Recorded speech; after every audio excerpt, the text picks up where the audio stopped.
আপনাদেরকে ধন্যবাদ যে আপনারা প্রতিদিনই বাংলাদেশের মানুষ সহ বিশ্বের বিভিন্ন প্রান্তে ছড়িয়ে থাকা বাংলা ভাষাভাষী মানুষকে জানানোর জন্য দেশনেত্রী বেগম খালেদা জিয়ার স্বাস্থ্যের সর্বশেষ অবস্থার জন্য আপনারা যে উদ্বিগ দায়িত্ব পালন করেন সেজন্য আমি আপনাদেরকে প্রথমে ধন্যবাদ জানাচ্ছি।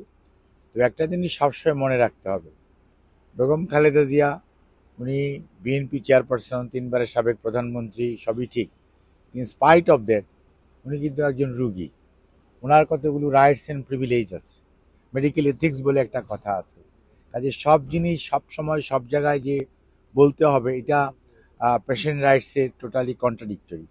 কাজে মনে রাখতে হবে যেটুকুই খালি মানুষের উদ্বিগ্নতা কমানোর জন্য যেটুকু প্রয়োজন চিকিৎসক হিসাবে আমরা সেটুকুই শুধুমাত্র দায়িত্ব পালন করছি। এখানে পরিবারের একটা ইস্যু আছে।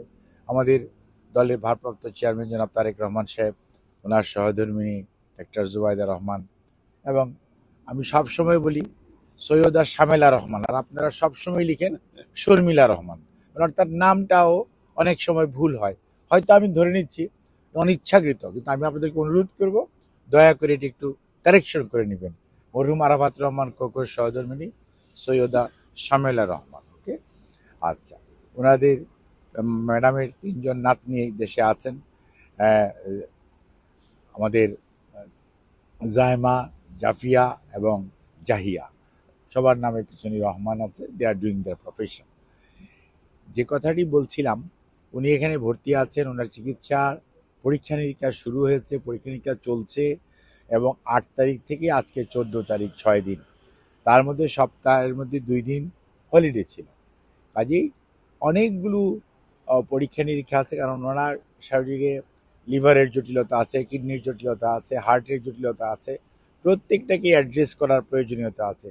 কাজেই সব কিছু মিলিয়ে ওনার পরীক্ষা নিরীক্ষা সত্যিকার অর্থে চলছে, এবং আজকেও হবে, কালকেও হবে, পরশুও হবে, এবং দেখা যাবে যে আগামী কয়েকদিন পরে হয়তো আমাদের যে মেডিকেল বোর্ড এখানে আছে প্রফেসর পেট্রিক কেনেডির নেতৃত্বে, ওখানে আপনার বিভিন্ন বিষয়ের বিশেষজ্ঞ চিকিৎসকরা লন্ডনে যারা আছেন ওনারা দায়িত্ব পালন করেছেন। বিশেষ করে Jennifer cross, Goldstone, professor Bhattacharya, তার পরবর্তীতে ওনাকে সবসময় যিনি টেক কেয়ার করেন জন কন্নিভেন্স, ওনারা সহ বেশ কয়েকজন চিকিৎসক আছে, 6-7 জন।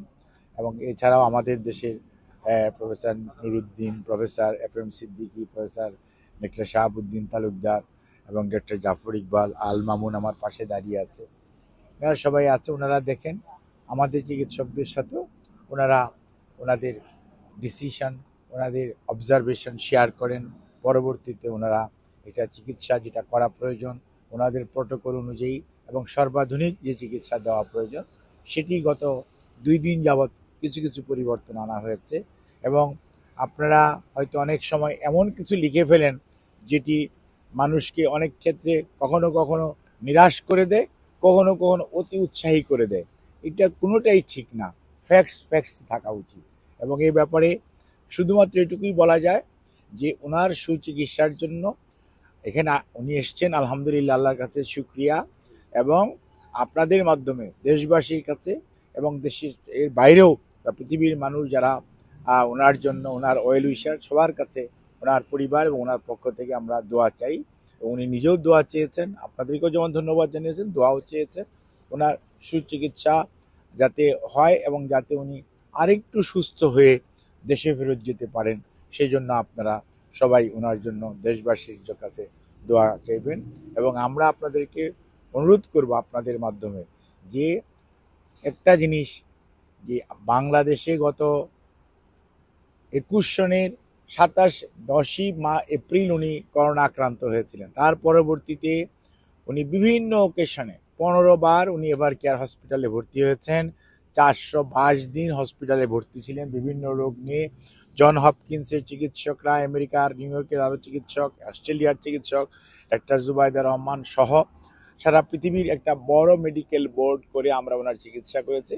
ওনারা সবাই আগেও বলেছে, এখনও তারা দ্বিধাহীন চিত্তে যে জিনিসটা সবাই স্বীকার করেছে যে আপনারা যেভাবে পেশেন্টকে সীমাবদ্ধতার মধ্যেও আপনাকে বুঝতে হবে 5ই আগস্টের পূর্ববর্তী যে সিচুয়েশনটা বাংলাদেশের ছিল ওটা সবাইকে মনে রাখতে হবে, এবং সেই অবস্থার মধ্যেও যে সেবা দিয়ে চিকিৎসা ওনাকে দেওয়া হয়েছে সেটার ব্যাপারে ওনারা সবসময় বলেছে you did the wonderful job, ইংলিশটা ছিল you did excellent and wonderful job. এটা জন হপকিন্সের ডাক্তাররাও বলেছে এবং আমাদের এখানকার যে লন্ডন ক্লিনিকের চিকিৎসক ওনারাও বলছেন। তবে ওনার ডে টু ডে ব্যালেন্স খুবই মেনটেন করতে হয়। শি ইজ রানিং 79, যে কথাটি আপনি বলছেন লিভার ট্রান্সপ্লান্টের issue, yes it is keeping in mind, কিন্তু মনে রাখতে হবে হয়তো ইট ইজ ফিজিবল, হয়তো ইট ইজ আদৌ করার মতো অবস্থার মধ্যে আমরা কি এখনো আছি কিনা, অথবা কিভাবে করলে উনি আরো ভালো থাকতে পারবেন, আমরা কি রিস্ক বেশি নিয়ে ফেলবো, এইসব অনেক জিনিস আছে। কাজে সেগুলো বিচার বিশ্লেষণের এখনো সময় আসে নাই। ওনারা সময় করে বিচার বিশ্লেষণ করে তারপরে ওনারা যখন জানাবে আমরাও আপনারা দেখতে পাবেন ইনশাল্লাহ। আপনাদের সবাইকে ধন্যবাদ। এই ধন্যবাদ।